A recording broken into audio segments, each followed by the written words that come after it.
Good morning, good morning, good morning. जी हाँ, सुबह के 6:30 बज चुके हैं और अब मैं आपके सामने लेकर आ चुका हूँ 5 का पंच।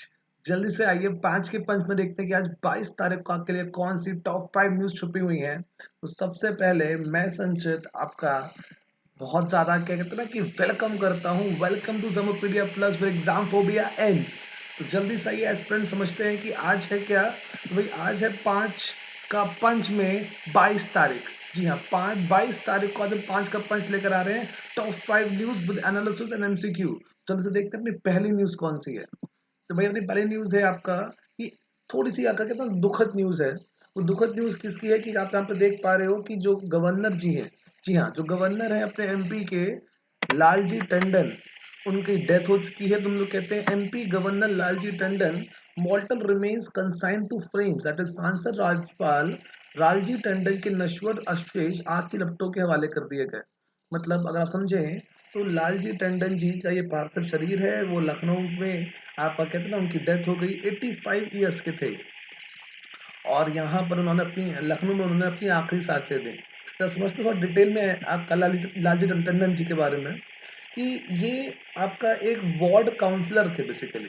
वार्ड काउंसलर थे 60s में, 1960s में और मेंबर ऑफ पार्लियामेंट बन गए बीजेपी के अंतर्गत, मतलब बीजेपी के टिकट से 2009 में लखनऊ से। तो ये कितना लंबा सफर उन्होंने तय करा था कि एक वार्ड काउंसलर से बन गए मेंबर ऑफ पार्लियामेंट और फिर ये बनते हैं गवर्नर आपका पहले बिहार के और फिर ये बनते हैं बेटा मध्य प्रदेश के। देखो यहाँ पे क्वेश्चन आपका बन जाएगा कि मध्य प्रदेश के गवर्नर का भी हाल ही में निधन हुआ है। वो पहले और किस राज्य के गवर्नर थे? तो पहले वो बिहार के गवर्नर थे और अगर देखा जाए तो उनका पॉलिटिकल जो पूरा कैरियर है वो करीबन-करीबन आधी सेंचुरी का तो रहा ही है। तो यहाँ पे समझने वाली बात क्या है कि 2009 में लखनऊ से सांसद थे, उसके बाद बिहार से ये बने आप क्या कहते हो गवर्नर और फिर मध्य प्रदेश के गवर्नर ये हमारे हैं लालजी टंडन 85 ईयर्स के थे, लखनऊ में इनका निधन हो गया। जैसा आप देखते हैं आपकी अगली न्यूज़ क्या है? आपकी देखो यहाँ पे देख रहे हैं ये कौन है? सर ये अपने आर.के. सिंह जी हैं। जी हाँ, आर.के. सिंह क्या करते हैं? इनॉग्रेट्स करते हैं India first public electric vehicle charging plaza in New Delhi. फिर से रिपीट कर रहा हूँ, आर.के. सिंह इनॉग्रेट्स करते हैं India first public electric vehicle charging plaza in New Delhi. तो आर.के. सिंह ने नई दिल्ली में भारत के पहले सार्वजनिक ईवी चार्जिंग प्लाजा का उद्घाटन किया। अब ये है क्या? तो समझिएगा ध्यान से कि minister for power venue new and renewable energy R K Singh है। तो क्वेश्चन बन गया पेपर के लिए, क्या क्वेश्चन बन गया कि हमारे देश के पावर और रिन्यूएबल एनर्जी मिनिस्टर कौन है? तो ये है आर के सिंह। इन्होंने इनॉग्रेट करा है इंडिया का पहला first EV electric vehicle charging plaza. कहाँ पर बेसिकली करा गया है? न्यू दिल्ली में। इससे होगा क्या? इससे आपका कहीं ना कहीं समझ रहे हो कि इलेक्ट्रिक व्हीकल का चार्जिंग प्लाजा यानी कि वी आर फोकसिंग टूवर्ड्स ऐसी एनर्जी जो कि रिन्यूएबल हो, यानी कि ना इलेक्ट्रिक एनर्जी को हम ट्रांसफर करने की कोशिश कर रहे हैं। तो इलेक्ट्रिक एनर्जी हो गई, रिन्यूएबल एनर्जी हो गई, रादर देन कि बीइंग हम कहें नॉन रिन्यूएबल, जैसे हम लोग कहते हैं डीजल है या आपको कहते हैं हम लोग पेट्रोल है, उससे निकल कर let's move toward renewable energy. Sir देखें यहाँ पे क्वेश्चन क्या बन सकता है? क्वेश्चन आपका बन सकता है कि अभी हाल ही में पीएम मोदी ने क्या करा था? इनॉग्रेट कराया सोलर पावर प्लांट। कहाँ पे भाई? एमपी के रीवा में। सर अच्छा एमपी से और कौन आता है भाई? एमपी से अपने मुरैना से आते हैं नरेंद्र सिंह तोमर को मैंने कल ही बताया था कि मुरैना से आते हैं नरेंद्र सिंह तोमर साहब। नरेंद्र सिंह तोमर, अब ये कौन है सर? नरेंद्र सिंह तोमर है अपने कहते हैं कृषि मंत्री, that is he is our agriculture minister. He is our agriculture minister. What is the capacity of the plant? जो उन्होंने प्लांट अभी यहाँ पे आपके इनॉग्रेट करा है सोलर पावर प्लांट, की कैपेसिटी क्या है? 1000 है, 900 है, 700 है, 500 है। तो इसकी कैपेसिटी है 700 मेगावाट। कैपेसिटी है 700 मेगावाट। ठीक है, चलिए देखो यहाँ पर आपकी अगली न्यूज एक अच्छी न्यूज है। वो ऐसा जुड़ी हुई आपका कहते हैं रफाल से। देखो रफाल से क्या न्यूज आती है कि जुलाई अंत तक भारत में 5 भारतीय वायुसेना राफेल के पहुंचने की संभावना है।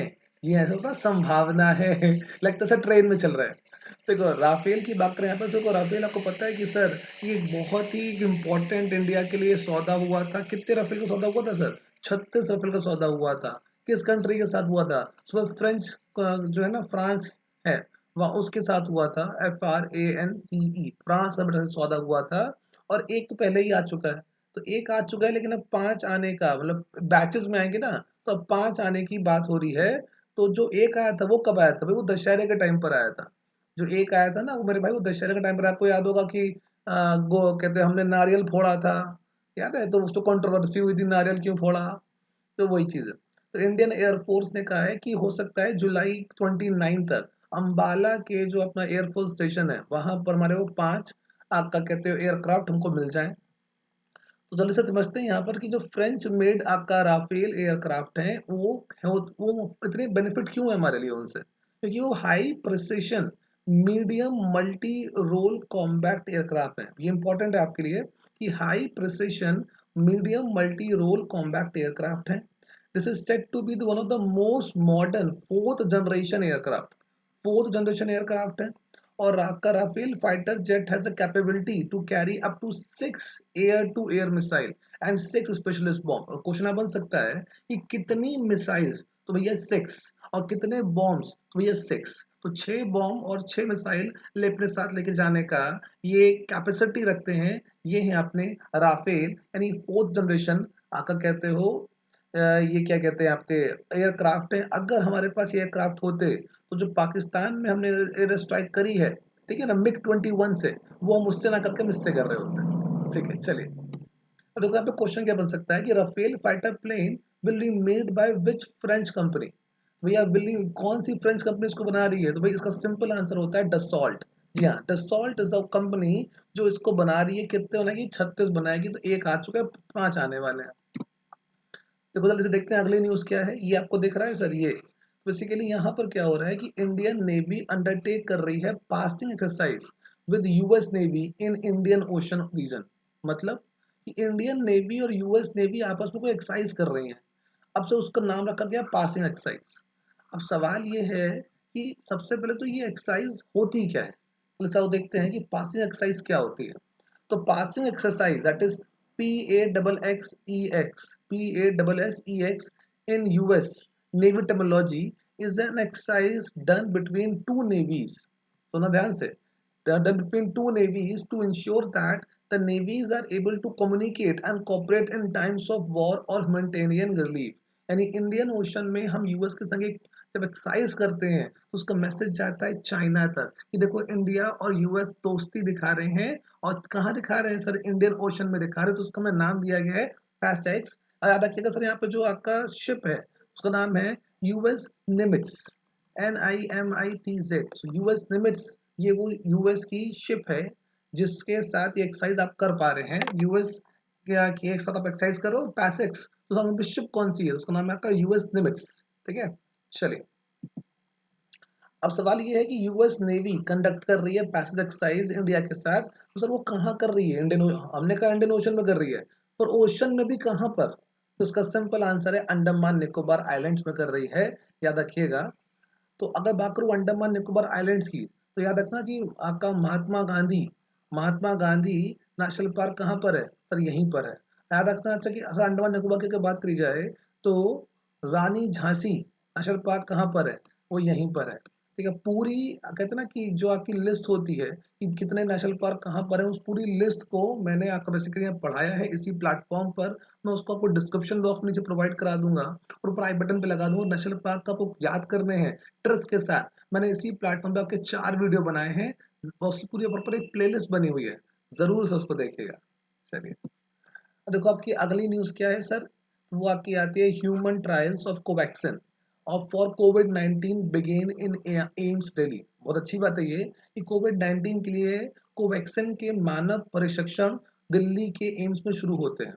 अब सर ये एम्स के हेड हैं, ये एम्स के हेड हैं। आप मुझे बताएं कमेंट सेक्शन में who is he, who is he? कि एम्स के हेड हैं और इनका नाम क्या है? I want an answer in comment section और कमेंट का मुझे इंतजार रहेगा। इसका मैं आपको आंसर बताऊंगा कल, यानी कि 23 तारीख की क्लास में। तो आपको जो बताना है कि सर एम्स के हेड कौन है, ये कौन है जिनकी आपको मैं फोटो यहाँ पे दिखा रहा हूँ। देखो जल्दी से समझते हैं थोड़ा डिटेल में यहाँ पर कि registration procedure and blood sample test of the health volunteers, the vaccine will be administered for 200 healthy individual in the first phase। यानी शुरुआती दौर में सबसे पहले हम 100 लोगों को देंगे मेडिसिन। सेकंड फेज में बेटा मेडिसिन देंगे 750 लोगों को जिनकी उम्र होगी 12 से 65 साल। यानी अभी यहाँ पर ह्यूमन ट्रायल की हम शुरुआत कर पा रहे हैं। सबसे पहले 100 लोगों को, फिर देंगे 750 लोगों को, उसके बाद ही ये मार्केट में लॉन्च कर पाएंगे। ये है कोवैक्सिन, ये है कोवैक्सिन। अब सवाल ये है कि जो इंडिया एक अपनी खुद की कोविड-19 वैक्सीन बना रहा है, ये कौन सी कंपनी के साथ बना रहा है? Is the vaccine by dash developed in collaboration with the Indian council of medical research. तो आईसीएमआर हेल्प कर रहा है, नेशनल इंस्टीट्यूट ऑफ वायरोलॉजी ये हेल्प कर रहा है, लेकिन सर कंपनी कौन सी है?